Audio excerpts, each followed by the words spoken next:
Whatever you believe, whether you're a staunch pro-life, pro-choice advocate, you don't know. You really don't know everything there is to know. I see people on both sides of the extremes feeling oh so righteous. And my goal is to have people not be so comfortable with what they believe. That's Patrice D'Amato. She's a nurse who spent much of her 40-year career providing abortion care. She's never thought of herself as an activist, but as the polarizing debate about abortion raged on, Patrice realized that the real problem is our perception. So she decided to do something about that. I thought, you know what? It's time. You're going to sit down and you're going to write. And then I thought, would you like to know what I know? Would you like to go where I've gone? Because I am ready to tell you. On this episode, we sit down with Patrice to hear what being an abortion care provider is really like, and about the fascinating book she wrote to try to shift perspectives on the issue. Patrice's book, The View from the Clinic, challenges what we think we know about abortion and shines a light on what those beliefs are really built on.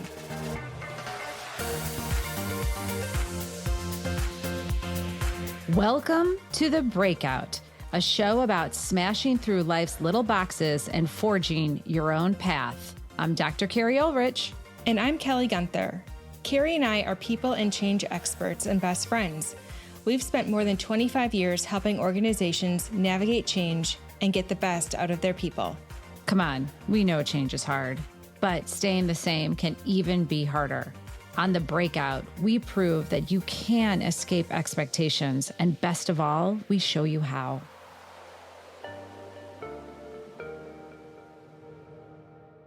My name's Patrice D'Amato, and I am a nurse with many years of experience, some of those working in an abortion clinic. And my goal today is just to talk a little bit about that experience and really help people break out of the mindsets that they may have, that what they assume to happen in an abortion clinic. First of all, we could have maybe 16 podcasts with you talking about healthcare, just about healthcare. And so why don't you first tell us about your career in nursing? Kind of where did you begin and how did you end up doing and being involved in abortion care? I think I'm coming up on 40 years in nursing. So I was a very, very young. People always say, well, how old are you? I was 20 years old when I graduated as a registered nurse. And so I always laugh and tell people that I could give morphine all day at work, but I wasn't old enough to go out for a drink after work. And I'm not I love kidding. that. Oh. Yeah. So I've been a nurse really my whole adult life and, did a variety of things, everything from the typical medical surgical. And then I worked in a very cool but exhausting and difficult neurosurgical and trauma ICU for a couple of years. And really, for a lot of reasons, decided that it was my love and my calling to teach. I found that out teaching some new nurses. And then I went over and flipped over, got my master's degree as a nurse practitioner, and decided that I'd had enough of hospitals. I couldn't stand it one more day. But I really wanted to get out into the community and just get out of the sterile and artificial environment that we put people in when they go into hospitals. So this job came up. I saw a women's health nurse practitioner job at our local abortion clinic. And, something in me, I was like, oh, I'm going to check that out. I am not a warrior, okay? I was tired. I had 2 little kids at home. It was around the corner. It wasn't in the city. It had free parking. And the administrator, as I, steeled myself in this place that you just can't even believe when you walk in because it's so surreal, she said to me, she's like, listen, no sick people, no old people, no frail people. This is all young, healthy patients who walk out with a new lease on life after a surgery. It's like a surgery center, an ambulatory surgery center. And so there I was like, free parking, no weekends, no nights, around the corner. Okay. And there I was. A warrior was born. even though there's free parking, it was around the corner and you deserve a break, especially raising two little ones. But you still knew what you were kind of getting yourself into with an abortion clinic. When you started, what were you seeing in the abortion clinics that you felt was different from what the outside world felt about abortion? And I guess I would say that outside world, that was my world too. I Mm-hmm. mean, so I would say not knowing what everybody's perspective is, my outside view and what my expectations were that, it's an unsavory place, a little kind of gross place to be. And I remember doing my clinical rotations, and I did one in women's health, and we would talk about patients who were having an abortion, but they just went there, that place, like, ew. Mm.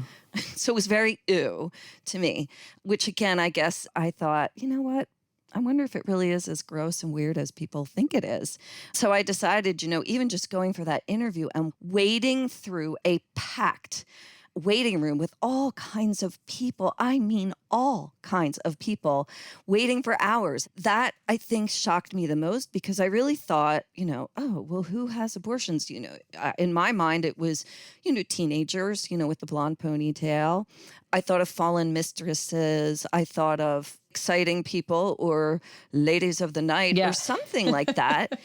I mean, of course, those people are there, but overwhelmingly, it was like working class moms. That's who it mostly was. And the research bears that out. Most women who are having an abortion already have some kids. And then they can't do this again for Yeah. a variety of reasons. What happened that you felt that you needed to write the book? So you're going through this process and then you're like, I'm going to write a book about this experience. Yeah. So I walked away after like 8 years or so working in abortion care. And, I do speak of the one crystallizing moment. You know how there's that moment in a job where you're like, okay, I'm done. Mm-hmm. And even though you didn't leave, you may not leave for a while. It might be months, might even be years. But there is usually that defining moment that you can look at and say, okay, I'm done. For me, the day that hit me right between the eyes, they had screwed around with my schedule because the doctor wanted to go do his car racing somewhere. And it really irritated me. It screwed up all my daycare plans. And I was like, really? Really? We're doing this? So, I was annoyed. I'm going into work and waiting past the protesters. And they're out there waving their signs with the baby doll limbs hanging off of them. I'm annoyed that we're rearranging our world for some old guy who needs to race his cars. And then, I go inside and I see, it just hit me. I was like, my God, I saw some teenagers. I was like, okay, the people that are outside protesting right now, these are their children. And I thought, I can't change this. So that was the beginning of the end for me. And then I just let it sit. 20 years went by. I didn't really even think much about the abortion issues. I'd look at it and I'd just roll my eyes and say, I don't even know where to begin. We don't have it together to even discuss this. And I didn't have it together in myself to try to explain it. But then fast forward, what made me snap was the Me Too movement. I had semi-retired. I started hearing this Me Too stuff.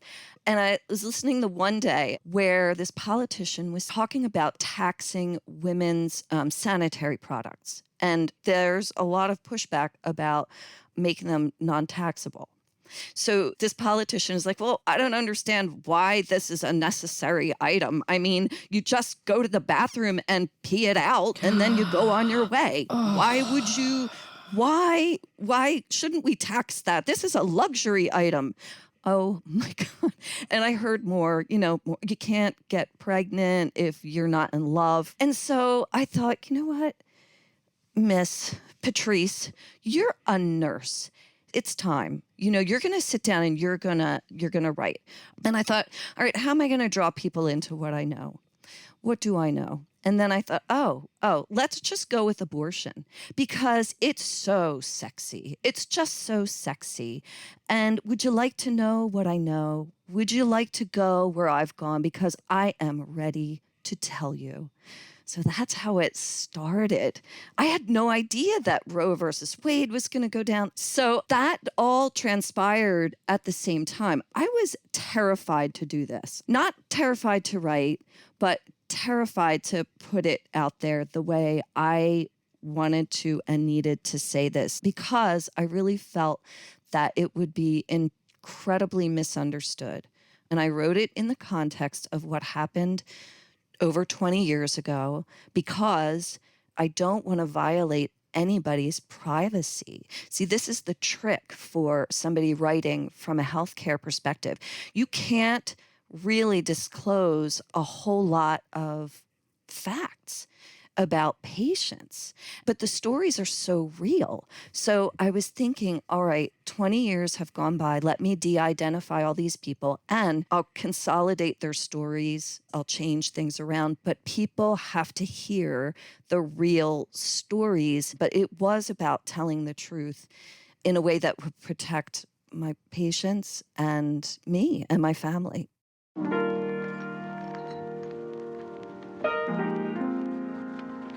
Carrie and I were blown away by Patrice's casual courage to not only do this job, but then to tell these really difficult stories. She's more of a badass than I think she gives herself credit for as she walks through picket lines on a daily basis. I think for me, there's always a great story in someone. There's always something that someone has to say. That's why Kelly and I love talking to everyday people. It doesn't have to be a Serena Williams or Michael Jordan. It's lots of people who all over are trying to do different things. And she saw this gap and she wants to fight for knowing the truth and being authentic about it. Just her humility to not to tell one side of the story, but to tell the whole story, and then to allow someone to draw their own conclusions.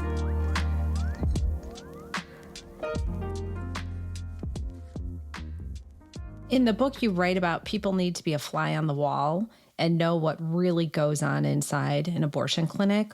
Why do you say that? You know, when somebody asked me, well, why would you write this? And they said, who are you writing for? You know, who's your ideal reader? So I really had to think about who that was. And I thought, about myself, as a person who maybe didn't live with an intimate view of this. And I thought about my friends and people who say, tell me, what's it like? And I thought, okay, here's my prototype. I actually wrote this not in a scholarly way. It is, as one scholar said, more like a girlfriend's guide to abortion, which I laughed and I said, absolutely. That's exactly what I want. I don't need a social policy treatise on this. I'm a clinician. And what I want to do is tell people what it is. So the fly on the wall, I think of people who are just kind of chit-chatting at a book club. I always say the soccer mom, who is like watching YouTube videos and doing yoga and, trying to raise their kids in a world that makes some kind of sense. So I really started to think, let me just tell you what it is. Because I felt like if we understand what it is, what exists, then we can get our head around destigmatizing it, talking about it in support of each other, because 1 in every 4 women that you know has had an abortion. 1 in every 4. It is the most commonly performed medical procedure on women in the United States today. So I thought about how sad it is that we cannot feel like it's an okay thing to talk about because we'll be ostracized. So my goal was really to demystify it, to bring it forward. Listen, we can't even talk about ovarian cysts or miscarriages. It's just not nice cocktail party conversation. But I love the new willingness to share. I mean, you might laugh and say it's too much sharing, but I think we need to hear stories and to demystify all of this. Mm-hmm. I think you're so right. I'd rather us overshare a bit to have the pendulum swing all the way to then oversharing to settle down to kind of a place where people want to be, because you're right. People don't share. When I had my miscarriage, even I shared it and people were like, oh, That's a lot. And I'm like, did you know that this happens to like 40 or 50? I mean, it was such a high percentage of women that this happens to, and miscarriage. And I even had a friend say, oh yeah, I had one, but I didn't tell anyone. And yet we can talk about erectile dysfunction and have commercials for Viagra on Major League Baseball games, right? All the time. We can talk about the penis all the time, Patrice, but God forbid we talk about the vagina. So I love what you're doing. You're letting kind of this light shine. What are some of the surprising myths about abortion that you write about? And how do some of those myths tell you how we form beliefs as well? The biggest shocker for everybody, but it is not a secret. It is that this idea of being pro-life is very, very new, extremely new. The idea of the moment that an egg is fertilized by a sperm, that it's a life, that has only occurred since the 80s. It's only about 20 or 30 years old. So when you go back through the history of where did this idea come from, the sanctity of the fetus is what I call it. I'm calling it like, this is the time of the fetus. Because throughout history, no one ever entertained the thought that the fetus had a soul. I mean, Aristotle started with the thought that it was somewhere like halfway through the pregnancy. And then it was kind of formed through later Catholic thought that the fetus becomes ensouled around 40 days of age for a male gestation and 80 days for female gestation. Of course, longer for I heard that. Whatever. Okay, whatever. That's I a whole heard other, that. yeah. Yeah, it's totally made up. Oh my it is God. absolutely Ridiculous. totally made up. But what really interested me was that for hundreds of years, no one considered it a problem to terminate a pregnancy until there was quickening, until the woman felt the fetus move. Abortion was fine.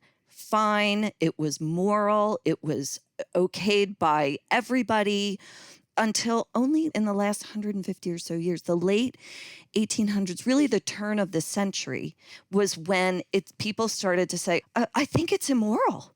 And where it really became immoral, it was because of the American Medical Association formation. So we didn't have certified doctors at that time, at around 1900. We had a lot of people who practiced medicine and surgery, and there were women who were, midwives or abortionists.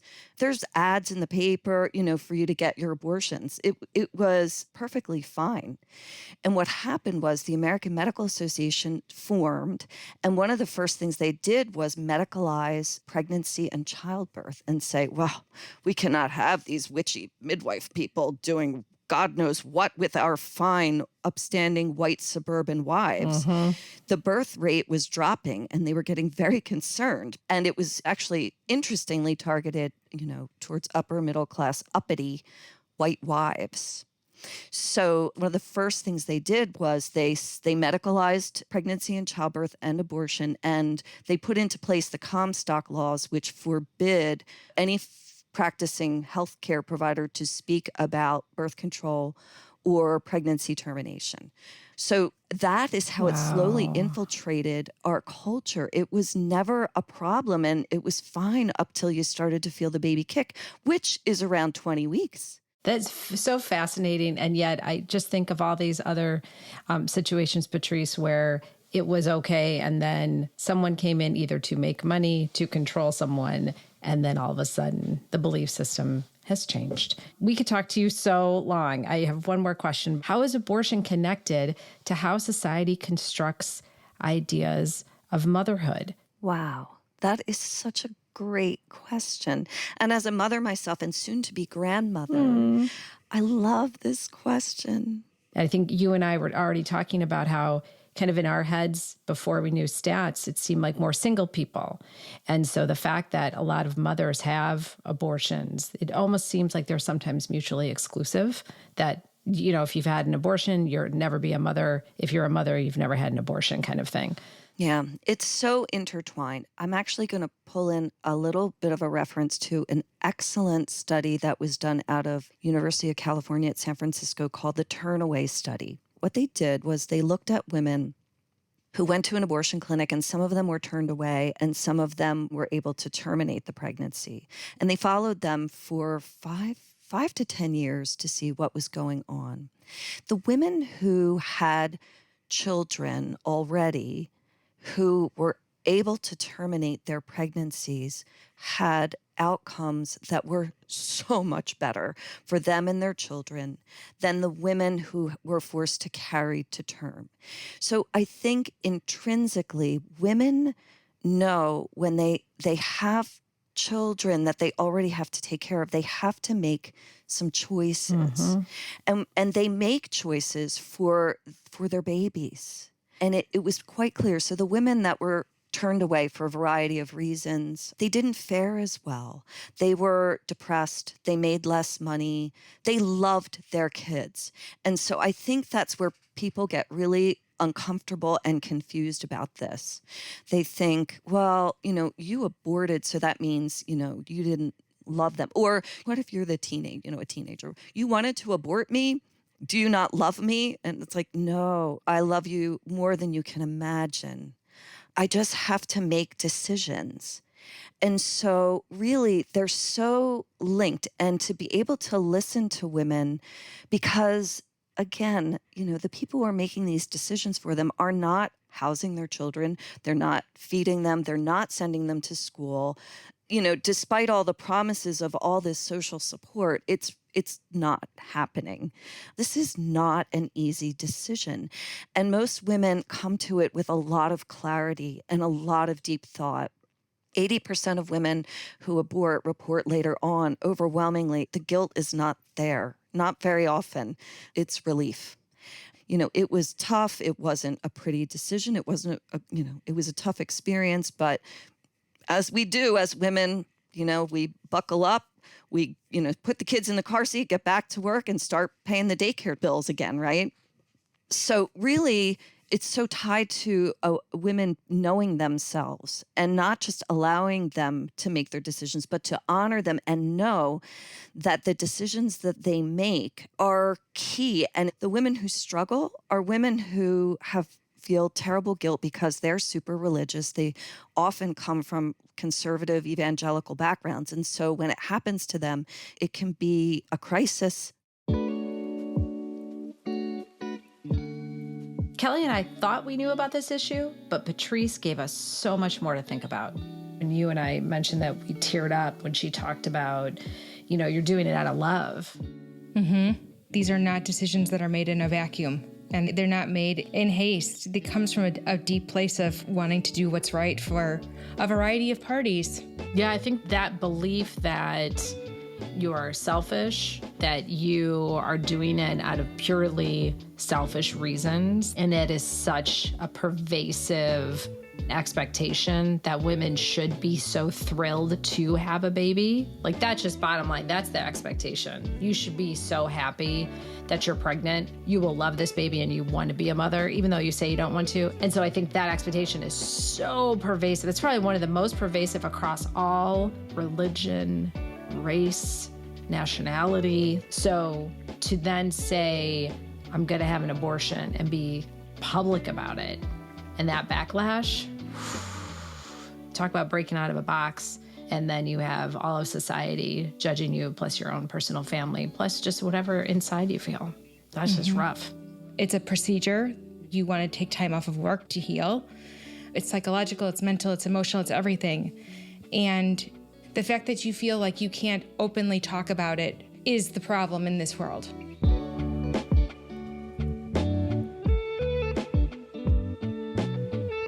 Now I'm up to 20 episodes with you, Patrice, but I know Kelly has so many beautiful questions for you. So Kelly, what are some of your reactions and thoughts? I know you shared, Patrice, the idea of what really propelled you to want to write the book. How did you really find the courage within you to do it? I think I went through a pretty deep spiritual crisis myself. And that's what usually propels us to do things in life and to take chances, right? For a lot of people, it's, all kinds of things. For me, the deaths back to back of my parents, they both had dementia. And I think I was at a breaking point with all of that. and raising kids. And I had a sister who died at age 32 with some mental health issues. So, I think it's that thing that makes you sort of snap and say, fuck it. You know what? I am going to be who I am. I'm going to use my voice. I'm going to speak. And I felt a compulsion to, kind of raise my hands up to the sky and say, what do you want from me? Why am I here? What purpose can I serve that nobody else probably could? And it was really clear. I didn't want to write this book. I didn't. And it was so clear after hearing, getting some of those hits of clarity. You know what, Patrice, look at who you are. Look at what you know. How many people have the combination of being a nurse practitioner, loving to write, and having enough moral outrage at the patriarchy to do this? And I thought I could write about something more, interesting to me. To me, it is a minor surgical procedure, major emotional overhaul. Okay. So it wasn't something that I even wanted to do. But when I sort of opened myself up to the universe and said, all right, I'm here to serve. What is it? What do you have for me? It was so clear. So, it's that moment, right? Like, I know I'm here to do something. It's so compelling. And as I was reading, some of the reviews of your book, words like humility, courage, humor, kind of sprinkled throughout the reviews, people really appreciating you taking the time to share your experiences, because it's often something, we don't think about. What is it like to actually work in an environment like that and to see the stories? What is it that you want people to get out of the book? If there were 3 top things that you wanted them to get out of it, what would you say those things are? 3 things. The first thing and the main thing is, it's the cliche, walk a mile in someone else's shoes. Walk a mile in my shoes. There are a lot of stories coming out from very, very brave people who are talking about their own abortions. But there's very little about healthcare providers and what it does to us and for us, and how does it change us as human beings, because we are human beings. So I think that's one of the big takeaways for me, is to walk a mile in my shoes and see what I see. And it's a love letter to nurses and what we do. How are we in service to the world? And I guess finally, it's just to think differently, just to entertain the thought that whatever you believe, whether you're a staunch pro-life or pro-choice advocate, you don't know. You really don't know everything there is to know about that. I see people on both sides of the extremes feeling oh so righteous. And my goal is to have people not be so comfortable with what they believe. Of course, everybody thinks the pro-life, that old white man that's standing on the sidewalk. My goal is for you to understand him and see him within yourself, because it's there. And until you can do that, until you can really walk a mile in his shoes and understand his idealism of the sanctity of life, you have to understand that in order to be able to embody a new way of being. And the same for, the ultra staunch, radical feminist, pro-choice person who has fought their whole life for somebody to have the right to be able to choose. And maybe some of the limitations of that as well. It's pretty restrictive. And those people, as well as healthcare providers, I think the problem is we don't allow people to grieve. There's grief, there's mourning, there's ambiguity, and we're so busy fighting that we're not really allowing people to really open up and grieve and say, this was not fun, this was sad. And so we really have to be able to open people to those things within themselves. And I believe that's what we need to do to heal. So those are the things that I really, truly hope inspire people. This isn't about me becoming an author. I did this. It was my gift. My husband always said, even if you reach a handful of people, you're shifting, we're shifting the energy on the planet. And that's what it's about for me. Well, we're so grateful to you, Patrice, for sharing your story with us, sharing the book, and for helping to share a little bit of insight about what it's been like for you over the last, 20 years. We're so grateful to you. Thank you so much. Thank you. Thank you, Patrice. You're amazing. Oh my gosh. 25 more episodes with Patrice. That's Yes. what I'm saying. Part 1 of a 25-part series. Exactly. The entire year. Exactly. I just thought, as we're talking, Cal, just women kick ass. That's all I have to say. Like all the shit we have to do. And then we have to decide if we're going to have an abortion or not. Like we have to do all that. And then here's the dude like telling us that we can't do it. So overall, Kelly, as usual, women kick fucking ass. Exactly. Hashtag it. If this episode inspired you or made you think, give us a 5-star rating and spread the word. It helps us reach more people who just might need these stories. And don't forget to subscribe to The Breakout so you never miss a new episode. I'm Kelly Gunther. And I'm Dr. Carrie Ulrich. See you next time.